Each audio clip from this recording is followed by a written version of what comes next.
So I would like to introduce Colonel Pat Proctor.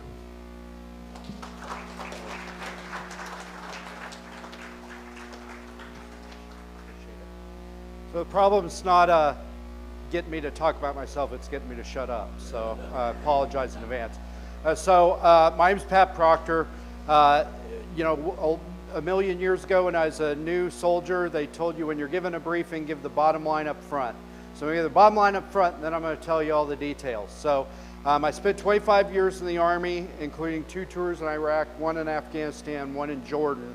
And after I retired, I chose to continue to serve, and I served the people of Leavenworth and Fort Leavenworth and Kickapoo as their state representative in the House. And then the other bottom line up front is, while I joined the Army in 1989, I didn't really choose to serve until 9/11. And I'll explain what I mean by that as I go along. So my dad, he was a auto worker. All of my family had served, but they had just served, 2-3 years and then got out. My dad had enlisted. He dropped out of high school and enlisted, and was in Berlin when the wall went up, and was in and out just before Vietnam. Not intentionally, it's just how it turned out. He was going to do his tour and he was going to leave, and then he went to work for General Motors. And the 70s and especially the 80s were a tough time to be an auto worker family because Japan was kicking our butt. And so both my mom and my dad, they grew up in working families, and they were working people. And my dad would die before he took a check, whether it was from the union or it was from the government. And so every time he'd get laid off, we'd up and move. And so I was born in Ohio. My dad worked for Frigidaire when GM owned Frigidaire. And when GM sold Frigidaire, they wanted to lay him off. So he packed us all up and he moved us to Oklahoma. And I lived in a little town called Noble, Oklahoma, and he built cars in Oklahoma City, Citations, Chevy Citations. The mark of excellence. And when they stopped making Citations, mercifully, he moved us all to Fort Wayne, Indiana, where they make trucks, and that's where he retired out of. And I worked up there briefly, but I joined the Army to run away from home. I ran away because I didn't want to do that, and I couldn't afford college, and so I joined the Army. And my dad, he's told me I was making a huge mistake, and when I got to basic training, I'm like, oh my God, he's right. And so I was a combat engineer, 12 Bravo, and I tell people that I was a private and a combat engineer just long enough to know that I didn't like either one of those things. And so I got a scholarship, and a green to gold scholarship, and I went to Purdue University to get a degree so I could get back in the Army, so I could, I could get into college, get a college education, and then go on with my life, is what I thought. I didn't think I was going to be doing this for 25 years. And so when I got to my day on campus, to talk to the professor of military science, I went in and I said, hey, how do I get in the Army? I want to go back in the Army, because I figured what a great job right out of college, get your feet under you. You're not here in service here, okay? That's the point I'm getting at. It was about me. It was about what I could do and what the Army could do for me. And he said, well, if you get an engineering degree out of Purdue University, you're going on active duty whether you want to or not. Because, this is kind of 1989-ish time. The Army's drawn down, actually 90. The Army's drawn down, the Cold War's over. And so it's hard to get on active duty because they're drawing down the Army. And so I went across the street to the bursar's office, which is kind of like the registrar. And the lady said, what do you want to do? And I said, well, I want to be an engineer. She's like, what kind? And I'm like, I didn't know there was more than one. And so I'm like, I thought I was going to be really smart. I told her, I asked her, well, what do most people do? Because I figured whatever most people did, that was the easiest. And she said something very cryptic that I didn't catch right away. She said, well, most people start out as mechanical engineers. And so 5.5 years later, as in a mutual agreement with the university that I would never practice engineering, I did actually graduate with a mechanical engineering degree, and I was commissioned as an artillery lieutenant, and I went into the Army. And after my time at Fort Sill, my first duty station was Fort Hood, Texas. I was in the 1st Cav, 1st A, 2nd Field Artillery. And when you're an artillery officer, you go back and forth between being with the maneuver as sort of a forward observer, a fire support officer, kind of coordinating the artillery, and then going to the gun line. And so when you're junior officer, you start out with the maneuver. So I was in an armor battalion, 2-8 Cav. And I enjoyed it, but like I said, my life plan was do this for a few years and then get out and make tons of money, right?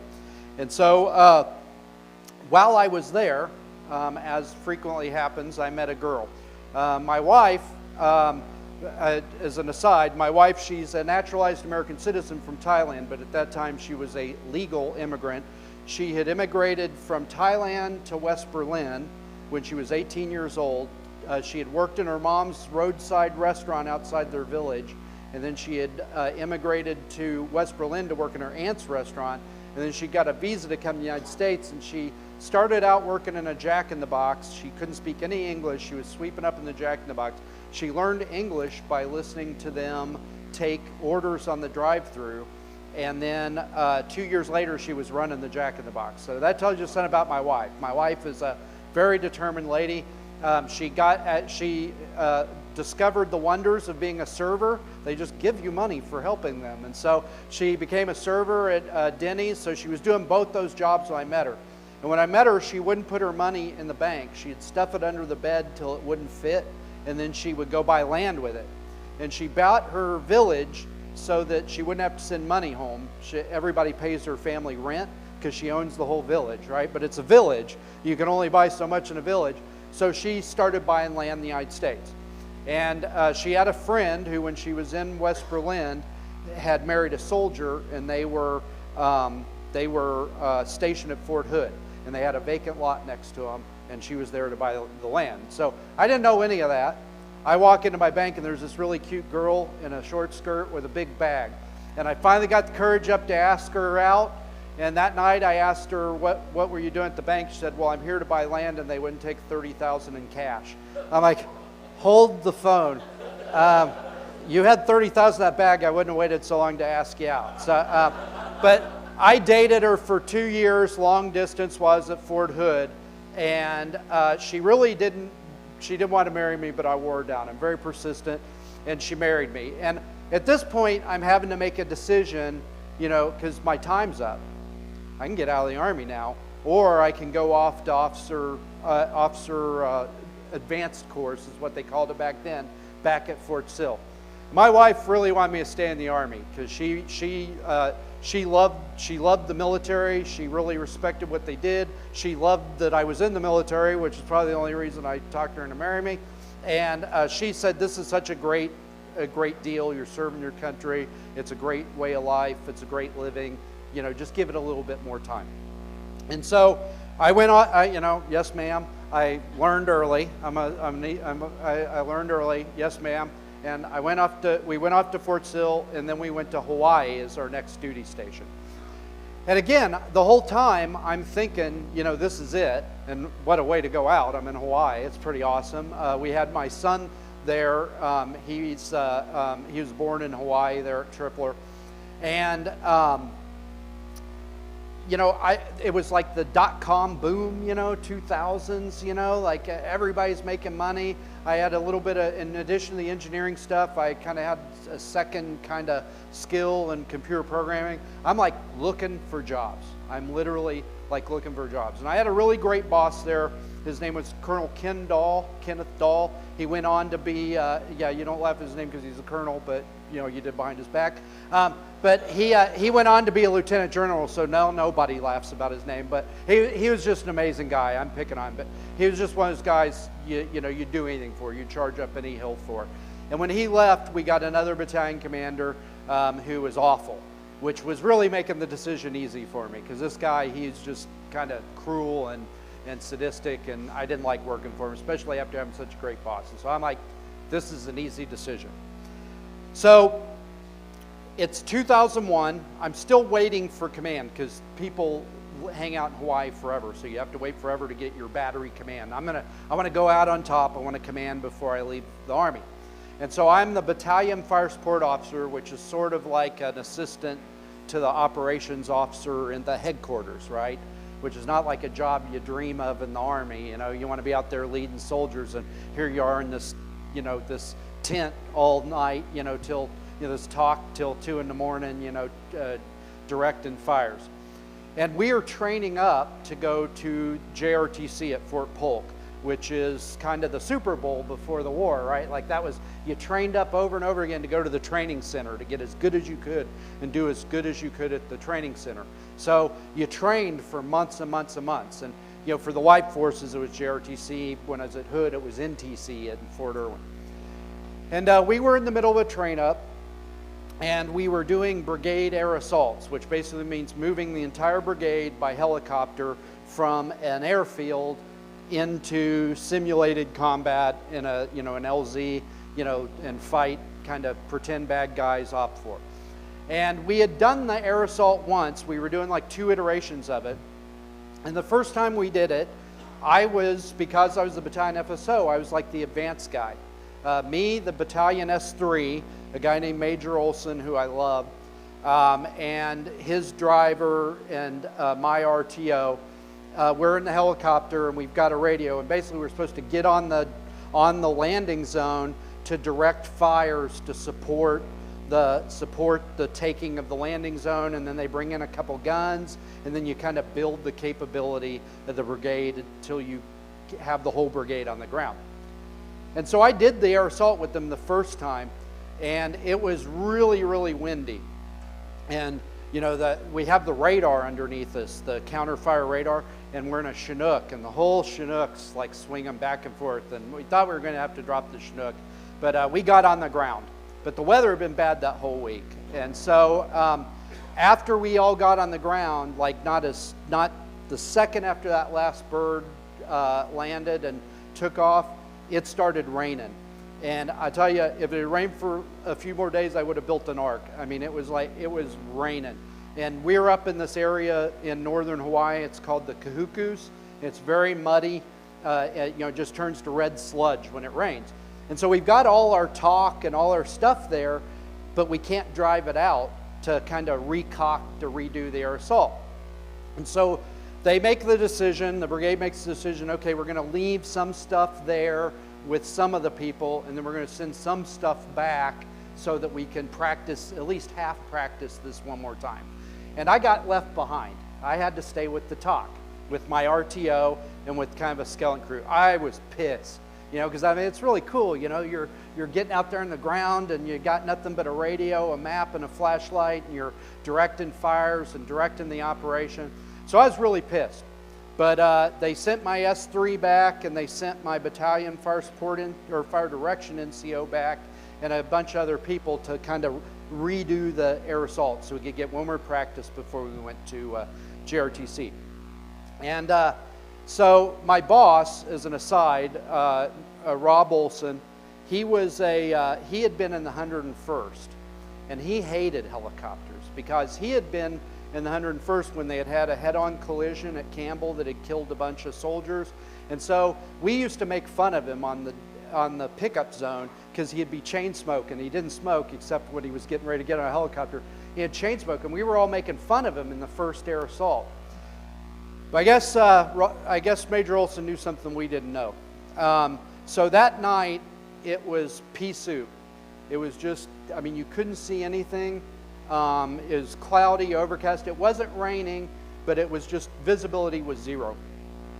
But the general was in the air.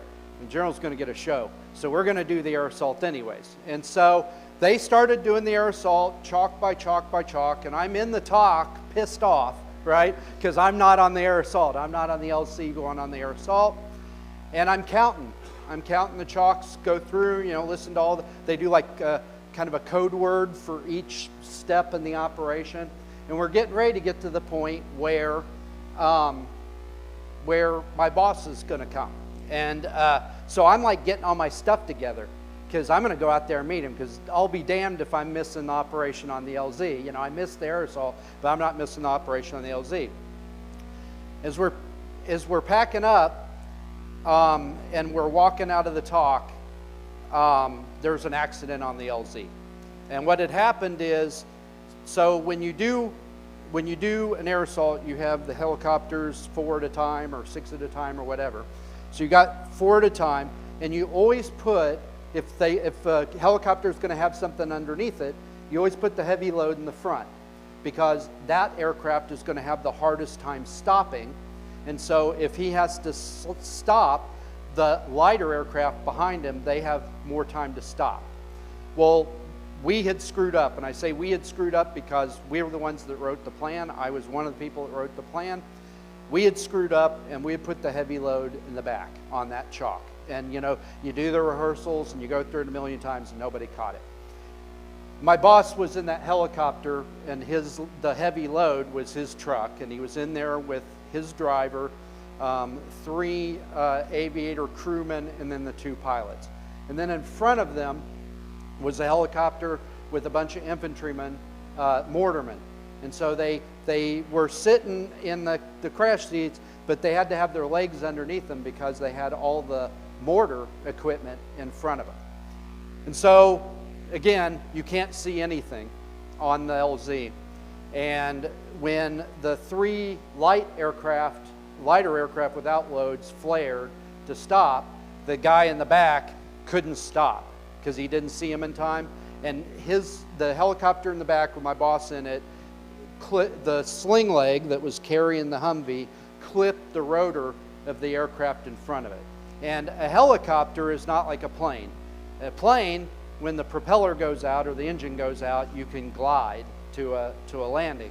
A helicopter, when the engine goes out or the propeller stops spinning, it is a brick and it falls out of the sky. And so the helicopter that got hit fell out of the sky, and all the mortarmen in the seats, because the gear was in front of them, it broke all their legs because their legs were under the crash seats. But they all lived. They all lived. My boss's helicopter, the force of the rotor hitting the sling leg through, like it was pitching a pitch, through the Humvee down into the LZ, and it acted like an anchor, and the whole helicopter just slammed into the ground, and the whole kit and caboodle went down in the gulch beyond the LZ. And we're all standing right there. There's debris scattered everywhere, injured infantrymen everywhere because all the debris that scattered across the LZ, and everybody in that helicopter's dead. And so the next week, because we're still stuck in the Kahukus, right? Because we can't move any of the vehicles, and of course they shut down the air assault. And the crazy thing is, they blame the whole thing on the battalion commander of the aviation unit because one of his safety officer had not written a safety statement or a risk assessment or something. So he got pinned with the whole thing and had to leave the Army. He was a great guy, but they pinned the whole thing on him and he had to leave the Army. But other than that, there was really no accountability for it. But who cares? There's 7 soldiers dead. Nothing you do is going to bring them back. And so they finally brought in, it's kind of ironic, they brought in the combat engineers, which I'd left, but they brought in the combat engineers with dozers to basically carve a road to get our unit out of the field, because leaving soldiers sitting out in the middle of the woods with nothing to do but stew about what happened is not a good idea. And so finally they cut a road for us. We got home, and you do everything that an Army unit does. You got to clean all the weapons and wash all the vehicles, all that crap, right? And so all I wanted to do was get home and see my family again. Because this is going to sound like the dumbest thing you've ever heard somebody standing up here and say, but it had never occurred to me, not really, that you could actually die doing soldier. Because this was before the war, right? People didn't die. I mean, you heard about it in the news, on the other side of the world, but it had never really happened around me. And I feel stupid saying that, but I'm going to be honest with you. And so all I wanted to do was get home and see my family. Just, that was my only goal in that whole week was I need to get home, I need to see my family. And so after they released us, I lived off post. I lived, I don't know, probably like a half hour outside in, I'm trying to remember what the name of the town is, but Mililani. And you had to go kind of down the Cam Highway between the Wheeler Airfield and the post to get home. And that's a 55-mile-an-hour road, and I drove 25 miles an hour the whole way home because I didn't want anything to happen before I got home to see my family. I mean, it sounds silly now, but, I'm like, I mean, nothing like this had ever happened to me before. So I got home, and I don't know if it was the Lord's, it was the Lord's hand. I know it was the Lord's hand. But, so they made me when a service member dies, they appoint what's called a summary court-martial officer. And that's not a legal thing. It's about collecting the effects of the deceased soldier, going through them to make sure that the family's not going to see anything that would be upsetting, and then delivering to them their effects. And I was actually not the summary court officer for my boss. I was the summary court officer for his driver, Special Ortega. And so I had to go to the hospital, and they had taken all the stuff from the hospital, and they had taken it to a lab called SILHI, which is where they identify remains that are recovered from Vietnam because they're so indistinguishable. Okay, so you understand why all the remains went to SILHI, okay? And so I had to go there. I went to the hospital first, and all they had was like rags, they'd been cut off the bodies. And so I went over to SILHI, and I had to go through Specialist Ortega and all the effects that were still on him, and recover anything that was recoverable to give to his family. But there was a problem with Major Olson. So his wife was an Army doctor, and they had 3 small boys. And all she wanted was his wedding ring. She says, "I don't want anything else. I just want his wedding ring." What was the one thing that did not come back with Major Rob Olson? His wedding ring. And we went through the X-ray, went through the body, went through the X-rays, went through everything. There was no wedding ring. Well, this is haunting. I mean, at this point, I'm in a haze anyways, and I'm like, all this lady wants is her husband's wedding ring. We're getting this damn wedding ring, right? And so a team went out, scoured the Kahukus out in that gulch, and I'll be damned if they didn't find the little strip of gold, because the force of the impact had been so hard on whatever had hit his hand, it had literally cut the ring in half. And it was just flattened out. It was just a flat piece of gold. I'm like, well, she ain't gonna see it like that, right? And my wife, being Thai, we used to hang out in Chinatown all the time because there's a lot of great restaurants down there. They've got a bunch of gold shops. And so I said, give it to me. I went down to the ring shop, and I handed the guy and said, "Can you make this look like a wedding ring again?" And he's like, "Yeah." And they made it look like a wedding ring again, and I was able to go and give it to her. And I'll tell you what, just talk about, it's just like it all lifted off me, it all lifted off me. And so that piece was past me. But now it's like July 2001, and I'm definitely getting out of the damn Army now. I was getting out of the Army when it was just I had a crappy boss, and now I find out you can die from this stuff, right? So I'm clearly getting out of the Army. And I had finally gotten command, and I got command right after we got back from JRTC, and I was about to turn it down because I'm like, let's give this opportunity to somebody who wants to do it, because I don't even want to do it anymore, right? But my boss, I didn't like him, but he liked me, so he's like, no, just do it, and if you don't like it, you can leave afterwards. And so I was the commander of Bravo Battery 211 Field Artillery in Hawaii on the morning of September 11th, 2001. And I got a call. It was 4 in the morning because we're in Hawaii, and my XO calls. I'm like, oh shit, this can't be good, right? Because you're a battery commander, and the leadership calls you, means some soldier's gotten drunk in Waikiki and done something stupid. So So the phone rings, and it's, first of all, I'm expecting the first sergeant, it's the XO. That, in my mind, I'm thinking, oh God, it's really bad. That means the first sergeant's like arguing with the police, and they had the XO call me, right? And so the XO, his name's Vince Weston. He lives here in Johnson County now. I know his mom really well, still friends with him. He calls and says, hey sir, turn on the TV. I'm like, oh crap, it's really bad. Whatever this guy did, it's on TV at 4 in the morning. And I'm like, well, what channel? And he goes, sir, it doesn't matter. And so I turn on the TV, and I turn on the TV just in time to see the second plane hit. And so the 25th Infantry Division, during the post-Cold War years, and really during the Cold War years, the later Cold War years, was not the tropic lightning of the Vietnam War. I mean, it was a sleepy backwater of the Army. It was like the last to deploy any place. They sent the band to Desert Storm so they could get a streamer for the guide on, because nobody wanted to send them to Desert Storm. I mean, it was a tough time for the 25th Infantry Division. And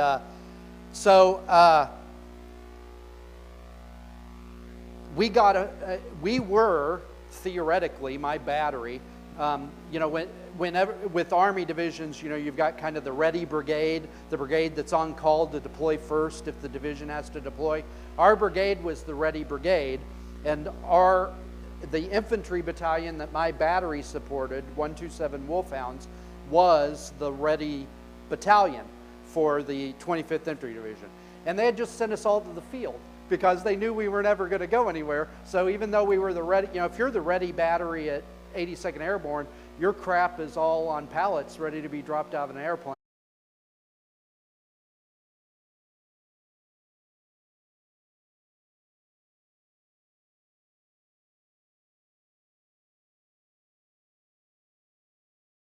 Barracks. And I said, well, I'm retiring because I'm not going to Carlisle Barracks, I'm going home.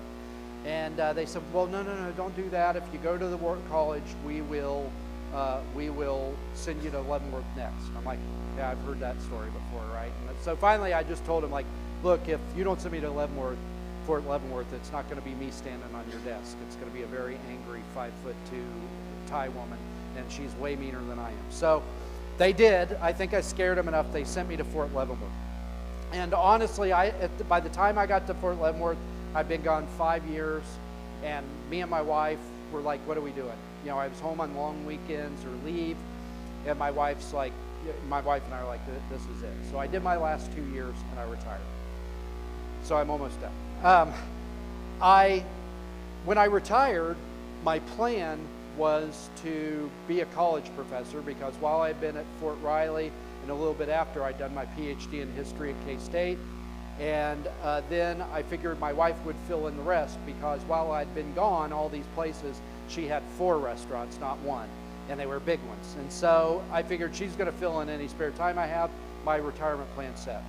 Well, again, this Major Hill, someone's told me, you want to make God laugh, tell him your plans. And now I'm in the legislature. So the reason I decided to run, so when you're a leader in the Army, you never get to take leave. And so when you leave, you've got like all this leave saved up. And so when I left the Army, I retired in March, and I wasn't out of the Army actually until the 1st of July, and I wasn't actually starting my new job, because I did get a job as a professor at Wichita State in the Homeland Security program. I didn't actually start that job until the middle of August. So I had from like March to August. I do not do time off well. And so after about 2 weeks of doing all the honeydews and all the projects I hadn't been able to do for years, one day my wife's going off to work, and we're talking about how we can't get anybody to work at the restaurant. And after she leaves, and I'm kind of watching her go out the door, I look, and all my neighbors, like half of them, they're sitting on their porch at like 3 in the afternoon. I'm like, well, shit, those people need jobs. I'm going to be a hero. So I walked across the street, and I started talking to these people about, hey, do you want a job? And they said, oh, yeah, I can't work because I make too much and I won't get food stamps, or I can't work, I'll make too much, I won't get disability, or whatever the program was. It just sort of went off like a bomb in my head. I'm like, holy cow, the way we're trying to help these people is keeping them poor. and it's hurting businesses in town. Because, something else that I'd noticed is, like, all my friends from when we first came to Leavenworth had all moved away. Like the town was depopulating, and a lot of the businesses were gone that had been there when we came there. And so I'm like, I got to do something about this. And so I started researching, and I thought I was going to start a nonprofit, but after I got into it, I realized the only way to fix it was in the legislature. And a big component of it for Leavenworth is keeping veterans here. Because we separate, so right now in the state of Kansas, Leavenworth isn't unique. There's 60,000 unfilled jobs in the state of Kansas, and our population's remaining stagnant while the rest of the country's population is growing. And frankly, if it wasn't for Johnson County, the population would be plummeting. The only place that's growing is out here. So we separate 3,000 veterans from our military installations at Leavenworth, Fort Riley, and McConnell every year. And I talked to some VSOs, like the VFW VSOs that work at the VA, the guy who did my paperwork. He said, Pat, we have this conversation every time I give a veteran, do veterans paperwork. He asked me, where's the best place to live? And I pull out the spreadsheet from the VFW magazine, and it's got all the yellow and red and green gumballs, and Kansas is straight red.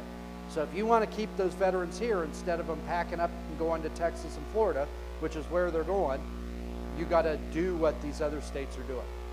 And so as a big part of what I've been doing in the legislature is just trying to keep those veterans here. The retired veterans that are already here and the veterans that are leaving the military and going off to Texas and Florida.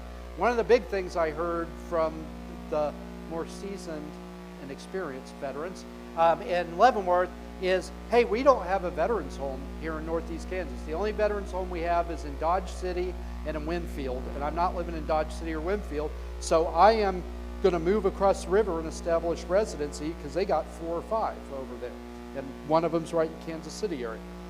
And so I got one of the first bills I did. I was too stupid to know you're not supposed to do a bill the first year, and I was especially too dumb to know you couldn't get something passed the first year, and we passed funding for a veterans home for Northeast Kansas. The other thing that I've heard over and over again, because every year we do a big summit at the Capitol, the Veterans Caucus, all the veterans in the legislature, we bring as many veterans will come, and I encourage you all to come. The next one's going to be in November. I think it's November 3rd. So one of the other things we heard over and over again is property taxes. People are leaving because the property tax is too high, and in Texas and Florida, there's no property tax for disabled veterans. And so I've been working for 5 years on disabled veteran property tax relief. Last year, we sent the governor a bill, but I'm not on the tax committee, and so the tax committee packaged it with a bunch of crap at the end of the session, and so she vetoed it. So I had to start all over, so we're starting all over. We're about halfway there. I think they screwed up because this is my last year in the legislature, so now I've got nothing to lose. So at the end of the year, I'm going to park buses in front of the front doors so they can't leave till they pass my bill. So we're getting it done this year, or I'm dying trying. But it's about, like I said, it's about the veterans that are here now and not having to move out, but it's also about all this talent that we're hemorrhaging. I mean, the veterans that separate from our military installations here in Kansas, they've got degrees. A lot of them have advanced degrees, and they up and leave, and they take their spouses that have degrees and advanced degrees. They take their kids that could be in our colleges, and they up and leave. And so that's why I decided to serve. And the question, I'll shut up here. The question I get asked all the time is, what's the difference between serving in the military and serving in the legislature? I'm a smart ass. I say, well, I'm not getting rained on, standing hip deep in mud, or getting eaten alive by mosquitoes. But when I'm really thinking about it, when you're in the military, you're serving the nation. And so theoretically, when you're in America, everybody you meet, you're serving. But it's very abstract. When you're in the legislature, you're serving 27,500 people. And I'll tell you what, I know most of those 27. I don't know them all because 1,400 of them are in the U.S. penitentiary and another 800 of them are in the disciplinary barracks. I haven't met them yet. But just about everybody else I know. And so when I'm sitting there and we're debating a bill, or I'm in a committee hearing, or I'm on the floor and I'm fighting for something, or I'm thinking about pushing that green button or that red button, I'm thinking about the faces of the people that sent me there to serve them, and how it's going to impact their lives, and how I'm going to explain it to them. You know, and it's never, oh, everybody in town's going to like this. It's, well, those 3 guys, they're going to love me for this. That other person that already hates me, she might burn my house down with me in it, you know. And so, but at the end of the day, you know, I go talk to them. When I'm running for election, I'm on every doorstep, and I talk to them, and they appreciate that I tell them where I stand before I vote, and they know where I'm going to vote when I get there, even if they don't like it sometimes. But yeah, it's such a more personal kind of service. And you know, if this is the last time I ever get to serve in public office, it will have been the greatest privilege of my life. It really will. I'm going to stop right there. Thank you very much for having me here, and thank you for time. Yeah. Hey, real quick, we're going to open it up to Q&A. If you have any questions, please raise your hand, and one of us will bring a microphone to you right here up front. Hey, I just want to say thank you for trying to lower property tax for veterans here. And second is, besides veteran benefits, is there any other issues or programs that you're trying to help support with you and the people that help you with your veteran project as well? Yeah, well, the other thing, you know, the other component, you have to have the people to work and frequent the businesses, but you also have to have the buildings to have the businesses in. And so the other stuff that I've worked on is investment in historic downtowns. I don't know if you've ever been to Leavenworth. We've got an amazing historic downtown, and it's like a business goes out of it and it starts to deteriorate very rapidly. And me and my wife have been trying to kind of get them back into service as fast as we can, but we can't do them all ourselves. And so I've been trying to do things to bring other people in to do that. And we've done a little bit of that, and it's starting to have an effect.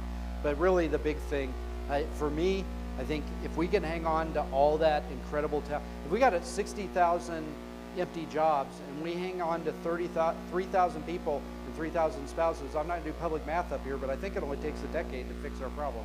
You know, I mean, that would be amazing. That'd be transformative for Kansas, definitely transformative for Leavenworth. So that's the big thing I've been working on. And I'm the chair of the elections committee, so I also do a lot of election law, but I won't bore you about that because it's really in the forum for it.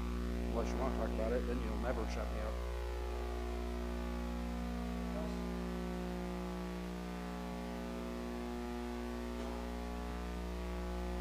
I thought we were going to get all military questions first. This is on a lighter note. Is your boss lady, or your bride, also AKA your boss lady, is her first name? Ari. There you go, A-R-E-E. Yeah. Yours truly got to eat in your wife's, dine at your wife's restaurant. Now, you've talked about her. You've talked about 4. There's people here that want to know 4th Street in Leavenworth. Yes, I sir. just transferred to the Leavenworth VA medical Yep. facility. So guess who I got to eat lunch at your wife's restaurant, Ban Thai. Did I say that correctly? Yes. Okay. So I just want everybody to know I am not the one that plugged my restaurant in. Right. And I did not know he was going to do that. Right. Okay. And I'm not getting paid anything, but Yeah. I was going to. I did share a birthday with Rush Limbaugh, and he called him an unapologetic ad or profit motive.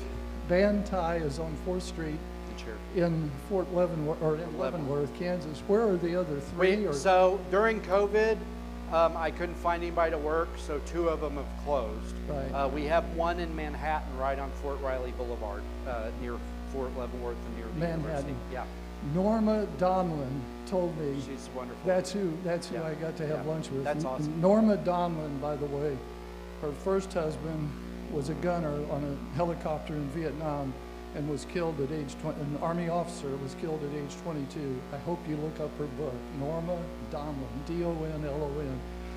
Excuse me. The foreword of her book is written by Gary Sinise. Holly Petraeus has reviewed the book. The lady that's in charge of Reads Across America is in the book. And Norma's second husband, and the way they met, Roger, is unbelievable. You need to get the book just for that story. And 55 years with Roger Donlin, and Norma Medal of Honor Roger. recipient. First Medal of Honor recipient from Vietnam. Now, on a further lighter note, are the Royals and Chiefs going to Kansas? Okay, I'm going to talk about my wife and ignore your second question. That's what politicians do. Now, so I do want to say something about my wife that I forgot to say. So my wife was a legal resident of the United States. She had a green card, but she was not a citizen when I married her. And the Leavenworth County, when I started getting in politics, the Leavenworth County Republican women would always ask me, you need to have your wife in here, tell her story. And my wife's like, oh no, because English is a second language. She's not confident in front of people. I'm not the politician. And they just kept asking her and asking her and asking her. And she finally came in, she told her story. And I'll tell you what, 5 minutes into it, there was not a dry eye in that room, including me. I mean, we're all bawling. But one of the things she said that she never said to me at the time, because my wife never tells me what she's thinking. She must have watched The Godfather early when she got here. Never tell them what you're thinking. But she said that she was a green card holder, a legal resident of the United States, and she decided to become a citizen on 9/11 because I get goosebumps just thinking about it. She realized that day that her people she was an American, and America was her people, and her people had been attacked, and she wanted to be a citizen of this country. And then we filed all the paperwork, and they lost it. And when we went to California, and she had to do it again. And so don't get my wife started talking about immigration because she's, you think I'm conservative? Wow, yeah. But on the Chiefs and the Royals, we've extended their deadline basically to the end of the year, but we've got a better deal than Missouri. So if they stay, it's just because they want to stay. I don't know anything that you don't know from watching the news, but if I were a betting man, I think the Royals definitely come to Kansas because they got treated pretty darn bad by Jackson County during that election. There was a lot of really cruel things said about them after all of the investment they had made in Missouri. So I think they're coming. I don't know if the Chiefs are coming, but I'm all for a twofer. Okay, there you go. There you go.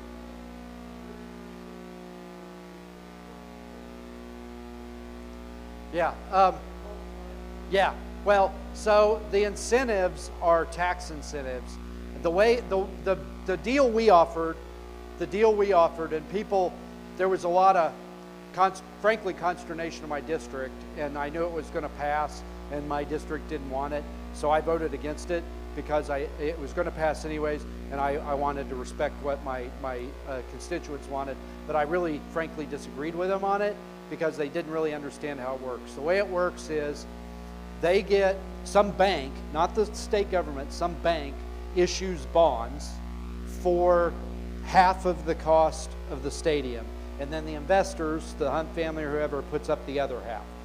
And then they build it, and they build all the shops around it, and it's probably like empty field before that.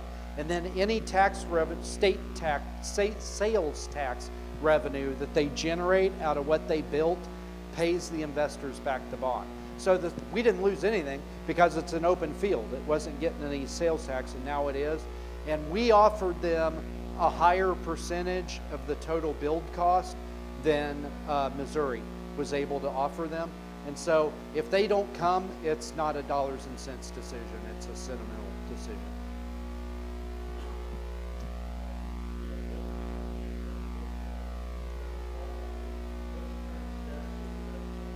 Yeah, so they don't call them, so the VA, I'm sorry, you're going to go on a journey, a discovery with me, but to answer the question, I've got to explain this. So the VA, a lot of years ago, said we need to get out of the veterans home business. We want the states to do the veterans home. And so they developed this program where they would pay 65% of the construction cost, and the state would pay 35% of the construction cost, and then the state would be responsible for running it. There were a bunch of like legacy facilities that the VA still had that it's been slowly winding down, and they've got a acronym. It's something like CRC or something like that. And we used to have one on Leavenworth, and they have consolidated because it was time to like the end of life of the building. Rather than rebuild the building, they've consolidated all of that in Topeka. so that service is offered in Topeka. But the capacity is very, very small. They're not accepting new patients because they want to wind down all of the VA veterans homes and go to state veterans homes. Our veteran home, the one that I got the funding for, we got the state funding, the 35%. We are still waiting for the VA matching 65%. But the governor got to pick the location. I wanted it in Leavenworth, and I found out that she had just gotten a bunch of her staffers that worked for her to do a committee to decide where to go. I'm like, well, that's crap. All the veterans fought to get this. So I got all the people on the Veterans Committee to sign a letter that said they wanted a VA or a VFW and an American Legion rep on that committee. So she just went around and found a couple of the people in her staff that were American Legion or VFW members and did it anyways. And surprise, surprise, it ended up in her old Senate district. That's where they're going to put it. But it hasn't been built yet. So we're still waiting for the federal matching. And if you get the chance, if you're at an event and you see your congressman, my congressman's Derek Schmidt, I think Sharice Davids is out here. If you see Jerry Moran or Roger Marshall, everybody needs to ask him, where's the money for our veterans home for Northeast Kansas? Because he gets it from me all the time, or Jerry Moran gets it. Every time Jerry Moran sees me, he says, you're on the list, you're on the list, you're moving up, I promise.